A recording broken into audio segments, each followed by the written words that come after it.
Welcome everyone to the second in our monkeypox webinar series. My name is Barbara Wilgus with the STD HIV Prevention Training Center at Johns Hopkins. We are doing this training in coordination with the Maryland Department of Health, and we welcome you and are glad that you're here. A little bit of housekeeping, if I can. Oh, Jean, next slide. If I can figure out how to get my slides forward. A little housekeeping, your Zoom registration, which is how you entered, that's your registration for the day. This is how we are signing in and how we will take attendance. If you are using a different email for Zoom than the one with which you use to register for the course, please email bambihamby at mhamby1@jhmi.edu with this information. Similarly, if you're watching in a group, please email Bambi the names of all watchers in your group. So for CE credit, each individual person needs to have attended and registered for the course. This course is in a webinar format, so you do not have access as attendees to your camera and mic.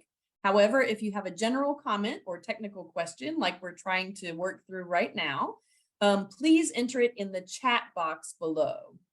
If you have a question for our speaker, please enter it in the Q&A box below. We do anticipate having time for Q&A at the end.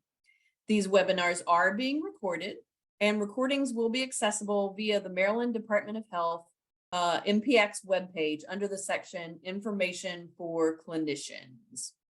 Next slide. To receive CE credit, you must be registered for this course via NNPTC. You must be here attending the live and interactive viewing of the course. We are again taking attendance via the Zoom, via your name and email on Zoom. Unfortunately, viewing the archive recording does not qualify for CE. Once the webinar is ended, we will mark those that have attended as completed and will email all registered participants who completed the training instructions for how to get your CE credits following the course completion. This will go to the email address with which you registered via NNPTC. You will have 30 days to go to the CDC website. This is where we get our continuing education and to get your CE certificate. So 30 days from today. And continuing education credits are only offered for the live and interactive viewing of this webinar. Next slide. So a word about the NNPTC. So many of you may be coming from Maryland, but many of you may be coming from other states as well. We are one of 8 regional training centers within the national network of STD clinical prevention training centers. You can see the map here, and we are the states in teal, but if you happen to be whatever state or territory you're in, there is a regional training center for you, providing training and technical assistance to providers in our geographical catchment areas. Next slide. One of the national offerings that we have is with the stdccn.org. This is a wonderful free resource for clinicians and providers. If you have a consult, a technical consult or an STD related question, you can send it to stdccn.org. You ask your question. It'll be sent to a subject matter expert in your area, and you can expect a response between 1 to 5 business days, depending on urgency. So this is a wonderful resource. We do have now MPX added to the subject matter, so that can be routed easily. Next slide. Additionally, actually skip this next slide. The National STD Curriculum integrates the 2021 STD treatment guidelines. This is another free national resource that we have for further CE on all areas of sexually transmitted infection, with reference lessons, question bank topics, a fabulous podcast, and a group learning tool. So this is just another opportunity for you to get further free CME through our national resources. Another thing I wanted to say is that the CDC, you can do next slide. The CDC STI treatment guidelines are now also available from the CDC as a mobile app for both iPhone and Android devices. This actually has a lot more resources than the normal kind of paper copy right in the pocket of your coat with your phone. This also has a direct link to STDCCN through the app as well. So I would encourage everyone to download that app onto their phone and use it frequently. One more thing I wanted to mention about the Maryland Department of Health website is that in addition to information for clinicians, and I'm going to write in the chat the Maryland Department of Health website, which is health.maryland.gov/monkeypox. And now it is in the chat. In addition to information for clinicians, this is also where the vaccine pre-registration site is. And additionally, you're going to hear Dr. Gebo talk about some treatment modalities for MPX. And one of those registries is also available through information for healthcare providers on that website as well. So speaking of, Jane, you can go ahead and stop sharing.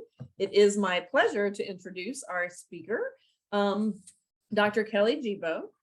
Dr. Gebo is a professor of medicine at Johns Hopkins University in the Division of Infectious Diseases. Her clinical and research interests include HIV, healthcare utilization, aging with HIV, outcomes research, and policy generation. Dr. Gebo was co-PI of the HIV Research Network from 1996 through 2018, as a site PI for the North American AIDS Cohort Collaboration on Research and Design, or NAACORD, has served as Chief Medical and Scientific Officer for the All of Us research program from 2018 to 2020 at the NIH, where with her team, she developed the scientific framework and scientific protocol roadmap for the project. She helped with developing the researcher workbench and with numerous precision medicine projects using the first cuts of the data. She's currently involved in a number of research projects and sees patients in the Bartlett HIV clinic and through the NAACORD. She has been involved in numerous COVID-specific research projects. And now that monkeypox is here, since this outbreak, Dr. Gebo has been key in implementing clinical care protocols for MPX at the Bartlett HIV clinic and within Johns Hopkins Medicine, and is one of our faculty who has established MPX Provider Research Collaborative in the Division of Infectious Diseases. And Dr. Gebo is going to talk to you now about treatment and clinical management of MPX. Thank you, Barbara, for that very lovely introduction. I appreciate it. And welcome, everybody. Good evening, and thank you for having me this evening. I'd like to make this a very interactive conversation, so please feel free to put questions in the chat, to raise your hand, or to really just speak out if you have a question or a comment that you'd like for us to go over before I advance the next slide. So as Barbara said, I've been working on monkeypox at Johns Hopkins and helping lead our both clinical and research agenda with a large team of people. And I want to acknowledge all of the people who have helped with putting together slides for these talks right from the get-go. So many of the things you're going to see today are a credit to the team that has been working on this, including Jason Farley, Liz Gilliams, Matthew Hamill, Joyce Jones, Heather Mustafa, David Blythe, and Jason Zucker. I do have consulting fees that I receive as noted above. I'd like to start with a case presentation. This is one of the patients we saw in the Bartlett Clinic this summer, a 32-year-old gentleman who was in his usual state of health until 1 week prior to presentation, when he had cough, muscle pain, fevers, and chills. 3 days prior to presentation, he developed a rash on his face and on his penis. His only past medical history was significant for urticaria, and he took Xolair for this. He cares for his elderly grandmother. He is very active in the community and uses no tobacco, alcohol, or drugs. He was normotensive with normal vital signs. His exam was fairly unremarkable, except for shoddy lymphadenopathy in his groin and for umbilicated lesions both on his penis and his face. These were not his lesions per se, but ones that are representative, and you can see one on the cheek here, and then one on the penis. So several questions come to bear. What happens next? How should he be tested? What should the evaluation for symptomatic treatment be? Should he receive antiviral treatment if he's positive? What should he do at home, at work? And when can he resume normal activities? We're going to talk a little bit about each one of these points as we move through this. The idea of this talk is to think through somebody who tests positive and what should they do. However, it's important to think about what's the differential diagnosis of somebody who presents with lesions similar to this patient. And it's important to consider several other very common sexually transmitted infections, as well as several other infectious diseases that are not sexually transmitted. Genital ulcers can be from a variety of causes, including HSV, syphilis, chancroid, and LGV. Proctitis, which this patient did not have, but is very common in presentation for monkeypox, can often be seen with gonorrhea, chlamydia, and HSV. And for patients who have an umbilicated rash similar to what this patient had, it could be disseminated HSV, zoster, syphilis, molluscum, disseminated gonococcus, or hand, foot, and mouth disease. And there have been several cases where monkeypox and hand, foot, and mouth disease have been confused, particularly in children. There have been 4 recent large case series on monkeypox presentation in a variety of countries, and I'm going to compare and contrast these 4 studies, which I think highlights how monkeypox is presented in 2022. The first was a Spanish study. This is in the left column that was published in the Lancet. The next was a large study from London that was in the BMJ, a 16-country collaborative that was put together by Chloe Orkin and others. It was in the New England Journal. And then a US MMWR publication that was on close to 1,200 cases in the US. And what you can see from the top row is that the overwhelming majority of patients in all of these studies were men. There were a few transgender patients in the MMWR and in the New England Journal paper, but in general, they were almost exclusively all men. The next slide shows that about 100% of these patients had lesions, and in general, less than 10 lesions was common across most of the studies. Over 2/3 to 3/4 of the patients had fever, so it did seem to have a viral prodrome that went along with the rash. And you can see that almost 1/4 of patients had rectal pain. So a very common presentation for monkeypox is rectal pain, rectal ulcer, or tenesmus. This doesn't seem like something you would normally think of, and we're encouraging providers to think about monkeypox when patients present with these symptoms. In addition, unlike monkeypox presentation in Africa, we've seen about 1/2 to 3/4 of patients having lesions on their genitals, with about 1/4 having issues related to their anal or perianal area. And about 57% here had it on their trunk, and about another 1/4 had perioral lesions. So this is very different than what has been seen in previously reported cases in Africa, West and Central Africa. And one of the other things that has been rather informative is that there's been significant asymptomatic infection. So there's 2 studies I present here, one that was published in Nature Medicine in Belgium. The other was from asymptomatic men who were presenting for generalized STI screening who were asymptomatic in France. And what you can see is that there's a significant positivity rate in men who were presenting for totally a normal exam. So 6.5% of men in this study who had no symptoms were actually positive for monkeypox. So this patient is going to be tested. I know that other lecturers have talked about how to actually do the testing, and it does require the full PPE. You should swab each of the lesions. They should be sent to the lab for monkeypox testing. We can do that at Johns Hopkins. The state can also do it. While waiting for your initial test results, it's important that the patient be aware of the possibility of spread if they are in fact positive. And we ask them to isolate at home. If they're living with others, we ask them to isolate in a separate room, realizing this may be challenging, particularly in our case of a patient who is caring for his elderly grandmother. We recommend that they wear a mask when around other household members. Avoid contact with pets and animals, and this is because there have been reports of human to animal transmission. If the rash persists, to cover lesions and continue to wear their mask, encouraging themselves and their household members to use hand hygiene when touching contaminated items, such as in the sink or in the bathroom, anything that might be in the kitchen. Avoid sharing bedding, sheets, towels, and clothing, and to wash the clothing separately. It can be washed in normal washers. It does not require additional hot water or bleach. Do not share dishes or utensils, and to clean all contaminated surfaces with household cleaners. So this patient did have a positive test. And so the question is now what has to happen? The most important thing is to encourage patients and tell them that almost everybody recovers without complications.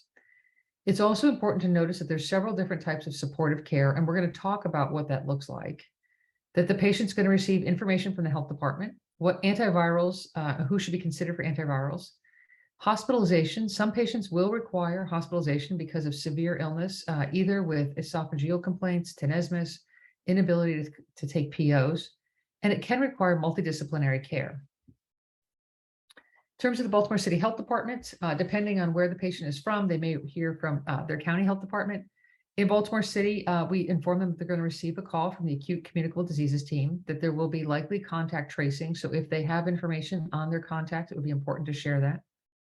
They will be monitored for their symptoms in terms of how long they're continuing to have symptoms. And the BCHD department will also help with clearing people and releasing from quarantine. They can also answer questions regarding homelessness or shared public spaces or what to do with public transportation. In general, it's very important to address symptomatic treatment. And this is a letter from a dear colleague letter that came from the CDC. And it was important that they noticed that pain was really one of the most one of the most common presenting symptoms. And lesions may or may not be visible, but it's important to assess for pain in all patients at all visits and to provide supportive care to manage this pain. It's important to stay in contact with patients as their situation may wax or wane. They may have more lesions that develop with time. Considering a pain consult for patients who may need more intensive pain management than just orals, and thinking about antiviral treatment for patients who require significant pain control. In terms of supportive care, there's a number of things that are very common that I think we often forget to tell patients. And I think it's important to think about where the lesions are. So in terms of oral lesions, many of you who have done HIV care in the past, when we had erosive esophagitis, as we used to take care of, know about magic mouthwash. This is a combination of Maalox and Benadryl and lidocaine, topical lidocaine, which can help with relieving topical symptoms. Saltwater gargles can also be very useful for relieving pain in the esophageal region. And then viscous lidocaine, which can help with coating the esophagus. In terms of rectal pain, it's important to remind patients that stool softeners are helpful. Sitz baths can be very useful for reducing inflammation, and topical lidocaine can also help with pain. I think it's very important to remind patients that opioids can be very difficult because they can cause constipation. A number of patients have put off defecation because it hurts so much. And it's important to remind them that holding in and not defecating is going to make their pain worse instead of better. So really trying to communicate that stool softeners and other things that we can help with making moving your bowels easier will help with the resolution of symptoms more quickly. In terms of genital lesions, it's important to have frequent changes of clothing and to keep all lesions clean. They can become super infected. One of the most common reasons for hospitalization is lymphadenopathy or ulceration, particularly in the genital region, which has bacterial superinfection. In general, we avoid topical steroids because it can increase the risk of infection, and to use nonsteroidals with caution. You don't want these lesions to bleed, but nonsteroidals can often be very helpful. We sometimes consider alternating Tylenol with a Motrin or naproxen, which can provide more extensive pain relief. In terms of antivirals, there are several different types of antivirals that can be used for the treatment of monkeypox. Cidofovir and brincidofovir are ones that have been used early in the pandemic or early in the outbreak, but have had significant toxicity. Tecovirimat is one of the drugs that's being used most commonly now. Trifluridine can be used for ocular combinations. And other things to consider are vaccinia immunoglobulin. We have a patient from Bayview who's currently using this. We've had several inpatients who have also had this.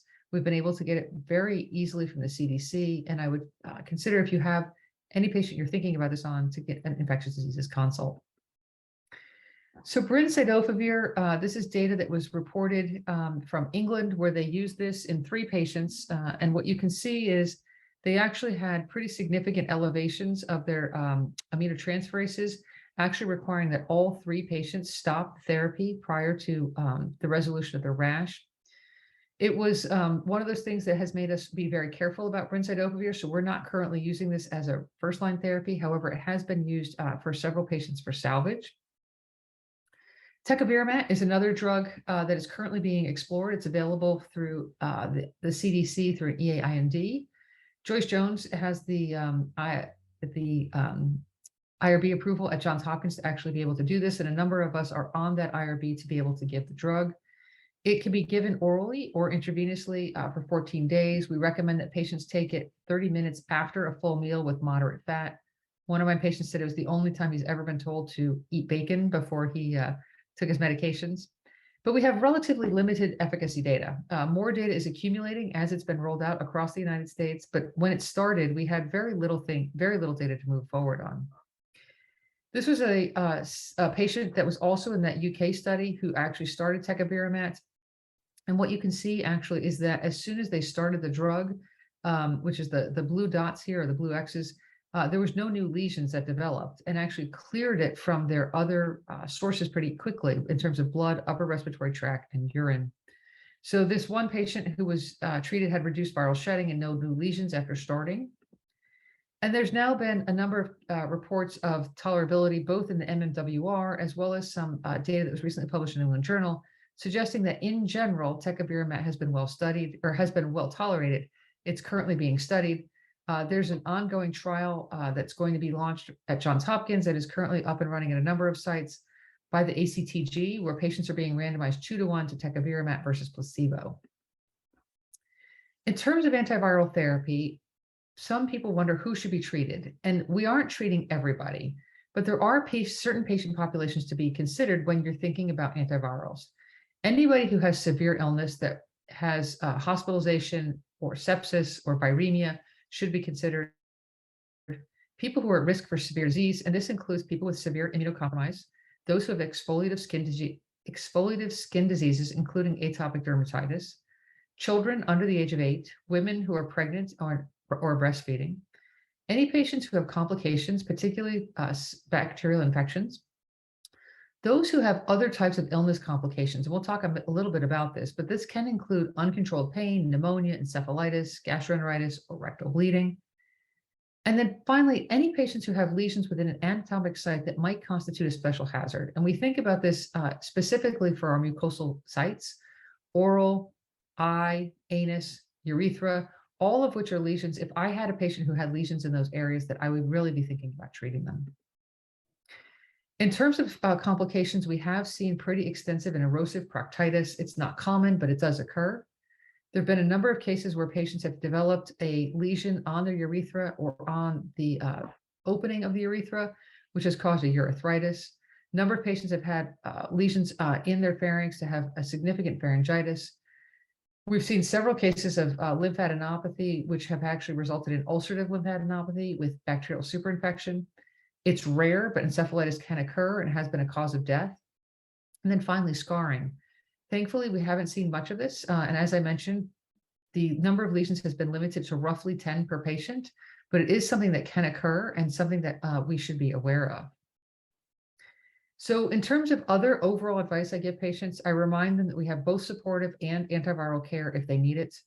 While it's important to separate themselves, it's important to maintain some social contact, whether through Zoom or phones, making sure that we stay in contact with the patients, but also making sure that they don't feel isolated themselves. Avoiding pets, as I discussed, it's important. We have had several cases where there's been reporting of human to animal transmission.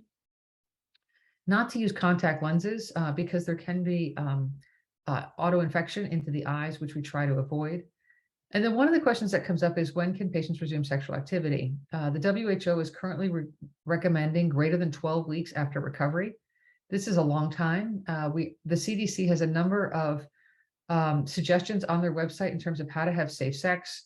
It's important to consider this and to have honest conversations with patients, because many will want to engage in sexual behavior, which is important. But protecting themselves and their partners is one of the most important things we can help them be able to do. In terms of vaccines, I know there's going to be 2 lectures about this, but just wanted to at least briefly talk about it. There are 2 different vaccines that are currently available. Jynneos vaccine, which is what we're currently administering, is a live non-replicating vaccinia virus. It has 2 doses that are required 4 weeks apart. We generally consider somebody to be fully protected and fully vaccinated approximately 2 weeks after their last dose. We have no data on efficacy in the current outbreak. The overall numbers of monkeypox have come down pretty dramatically, and we think this is both because of behavioral changes by affected populations, as well as the administration of the vaccine. But we're working on learning about how effective the vaccine is in preventing disease. There are several contraindications, including allergies to eggs, ciprofloxacin, and gentamicin. But it's important to know that this is safe to administer to people who are living with HIV and those who have atopic dermatitis. ACAM2000 was a vaccine that was generated. Many of us may have received it. It has live replication competent vaccinia virus. There's one dose, which is by a bifurcated needle. And there's currently an EA-IND for monkeypox. There are several important contraindications, including immune deficiencies, those who have eye disease, anybody who has atopic dermatitis or eczema. And it's also important to think about risk of household transmission. So not necessarily for the patient who's receiving the vaccine, but are they at risk of transmitting it to anybody in the household, somebody who has an immune deficiency, maybe elderly, or maybe at risk of complications. In terms of vaccines, we have done post-exposure prophylaxis. So anybody who has had a sexual contact or other high-risk exposure to somebody who has known monkeypox, if it can be given within the first 4 days, we think it helps to prevent disease. But it can be given up to 14 days, which we think will help with reducing symptoms in anybody who does get disease. There's also been strong efforts to vaccinate populations who are considered to be high risk. These include MSM who have multiple partners, commercial sex workers, research and lab workers, some healthcare response teams, and then some of our anti-terrorist authorities. One of the things I think is most important to think about is stigma and how our patients may be feeling. For those of us who have cared for HIV for many years, we remember the really dark days of when families would abandon patients who had HIV and how lonely many people felt, particularly at the end of life. Thankfully, monkeypox is not a terminal disease, but I think many of the symptoms and the isolation people are feeling are reminiscent of the days of the early HIV epidemic. This article, which was in the New York Times early in August, talks about 7 patients who had monkeypox and the stigma that they felt that went along with it. It's worth reading if you have the chance to do so. I highlight one patient perspective, which I thought was really illustrative of what happens to our patients when they come in or when they call. This patient presented to their doctor, who urged him to contact his primary care doctor, who told him to call the Department of Health, who told him to go to the emergency room. And then when he pushed back, he was suggested to go to his local clinic. When he arrived there, the doctors and nurses were waiting for him in full PPE, much as they should be doing, but you can imagine it feels a little bit like the Twilight Zone. He was very scared and he was a little baffled. The patient felt that the providers didn't know exactly what they were doing and that they were standing in the doorway talking to him from a distance. You know, they had sort of like the COVID gear where we were wearing the gowns, the gloves, the helmets. All of the PPE that we use to protect ourselves can be very intimidating to patients. And I think that monkeypox has triggered painful memories for a lot of our patients who grew up or who experienced HIV or who have seen things from COVID. And many of our patients want to be touched. They want to feel like we care about them, and we can do so safely. It's important to be safe when we do this to reduce the risk of transmission to ourselves and to others. But it's important for patients to feel that they are cared for in a comprehensive way that shows empathy and reduces the stigma that they're feeling that goes along with this disease. So in summary, the case presentation, the update, the patient was treated with tecovirimat and he was back to most of his normal activities. His rash resolved within 3 weeks and his family member was vaccinated. Of note, he did not come out to his family or to his employer, neither of which knew his status. And I think this was really challenging for him. It's important for us to think about patients who want to go to work, who feel that they need to either for financial reasons or not disclosing, and how they can do so safely. It was also important for this patient to disclose to his family that he had a rash and that he needed to have them take care of his grandmother so that he wouldn't make her high risk. But it was also, he wanted to maintain his privacy and not disclosing that he had monkeypox. So it was a delicate balance for him to walk. And one of the things I think we need to think through with patients as they're getting this diagnosis in terms of how to reduce stigma to themselves at work or at home when they might not be out to their families in terms of some of their risk factors. So in conclusion, monkeypox is not presenting classically as it had. It's presenting more commonly in STI clinics, to HIV providers, and in emergency departments. We are currently seeing the most number of cases in the Bartlett Clinic and in the emergency department at Johns Hopkins. It looks like many other sexually transmitted infections. So the history and physical are very important in the differential, but it's better to test for monkeypox than to wonder if they have it. It's important to do concomitant STI screening. So we're doing syphilis, gonorrhea, chlamydia, and HIV testing from all 3 sites. I think it's very important for those who you don't know have HIV to offer HIV testing because they are traveling together. Supportive care is common and very important for most patients. This will probably be all they need, but for those who need it, antivirals are available, and it's important to think about this. And multidisciplinary care is essential. This requires nurses, social workers, and lots of subspecialists. We've worked with our general surgeons when we've had anal rectal disease. We've worked with our urologist when we've had urethritis, and our gastroenterologist as we've had patients who have esophagitis. I think one of the other things to think about is pain management. So for patients who are hospitalized, it's important to think about what are the best ways to maintain pain control to try to reduce the burdens on our patients. There are many things we still don't know. Does previous ACAM 2000 vaccine confer protection? Does the Jynneos vaccine confer protection against current monkeypox? Does tecovirimat improve outcomes or reduce the number of lesions? What is the role of asymptomatic infection? I think we're looking into this in terms of risk of transmissibility. What is the impact of immunosuppression on the viral load and resolution of symptoms? What is scarring going to look like in various different populations? When is it safe to go back to work or resume sexual activity? And is there a persistence in genital fluids? So how long should patients be using condoms or other types of barrier protection? I have attached a number of resources. I know that the health department is on the line, and I have put this up at their request in terms of how to be able to offer tecovirimat to your patients. And I'd be happy to wait to see if there's any comments on this.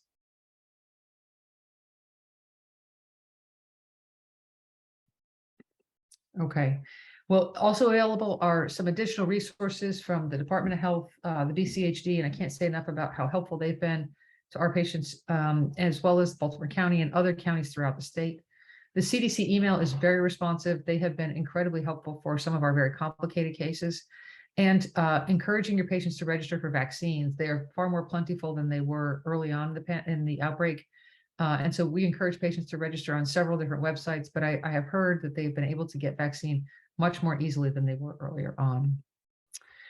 I just want to acknowledge our patients who have graciously shared their stories and samples with us as we're collecting and trying to learn about this, our compassionate and dedicated clinicians and research collaborators who have worked with us, and as I mentioned at the get-go, the very thoughtful investigators who have shared their stories and slides with me to make this presentation.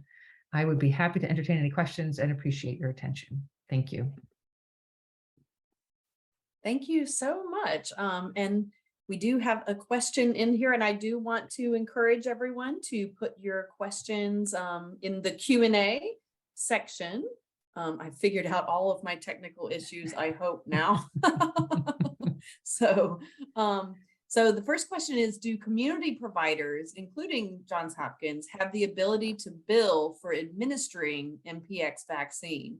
What are other barriers to folding vaccination into sexual health services, especially for patients living with HIV? So that's a really good question. We at Hopkins are not administering the vaccine. We've been referring patients into the health department and other locations to do that. But one of the things I think is important to think about is many patients don't want to go to traditional sexually transmitted infection clinics or other places where they might be disclosed as being gay or bisexual or having high-risk behaviors. So the CDC has had a really strong program to increase vaccine administration into some high-risk communities, whether they're in ballrooms or in bars or other places where patients may be known to be circulating where they're at high risk, and they won't have to disclose their particular status. So that's been a concern, particularly in some of our patients with HIV who didn't want to be seen in HIV clinics, but also for patients who are concerned about disclosing some behaviors that their family or friends might not know about. It's a really good question. Thank you. Have there been issues with, or not issues, have there been challenges with anything with billing?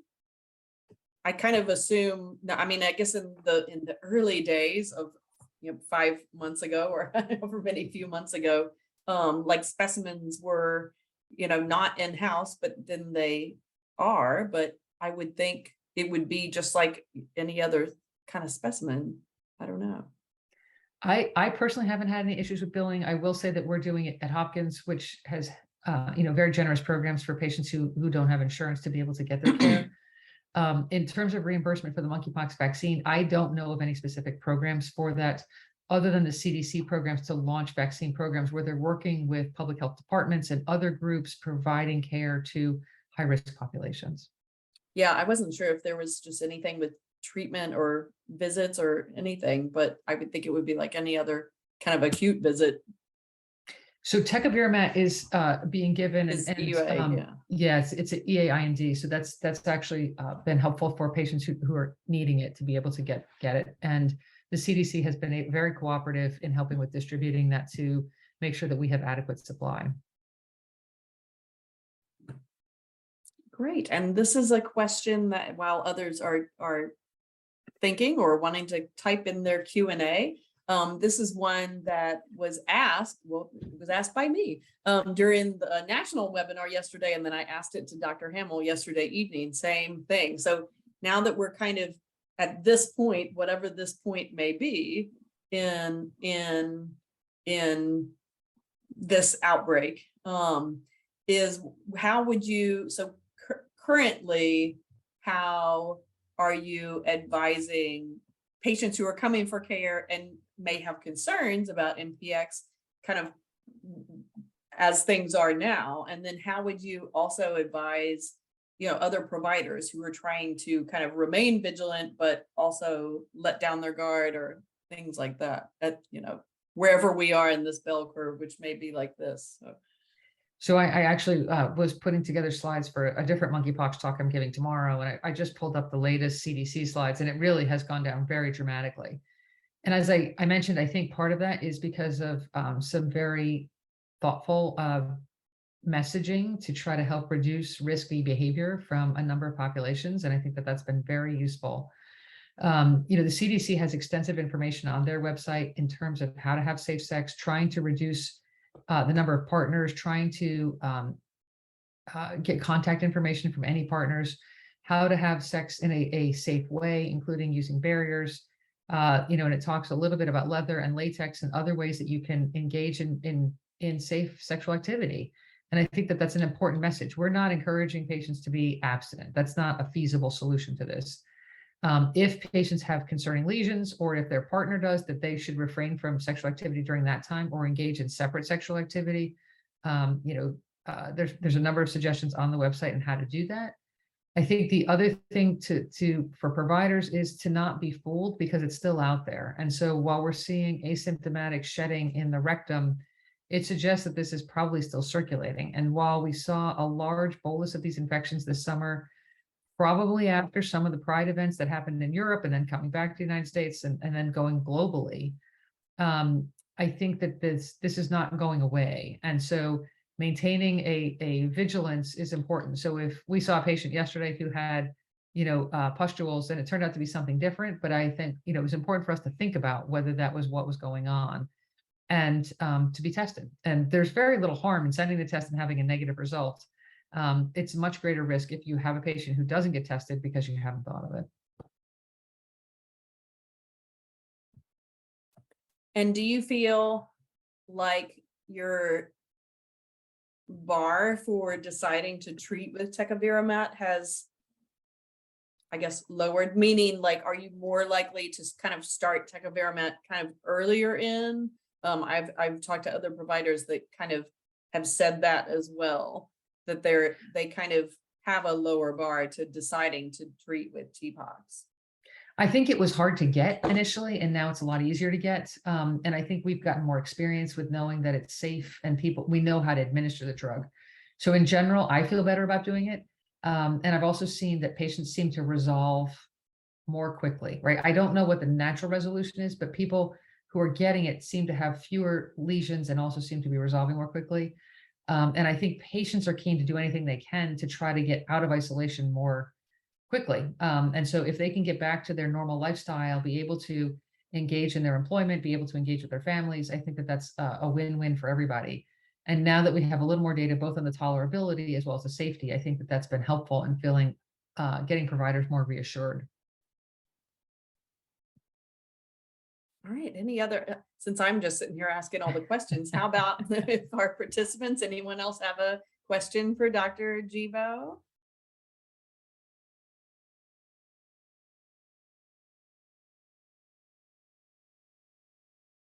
Well, I know it's dinner time, and Yeah. I'm certainly happy to continue to entertain questions. I did put my email in the chat, and happy to take any questions that come up. I know that this is an important topic, and thankfully numbers are down. I'm hopeful that that will stay that way. But I wouldn't be surprised as if things continue to go up, you know, as we have some like little wavelets of this with time. I actually just saw a question.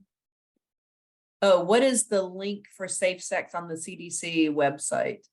Oh, I'm going to assume it's probably the entire like monkeypox section. They have several graphics and things like that, they resources do. all through there.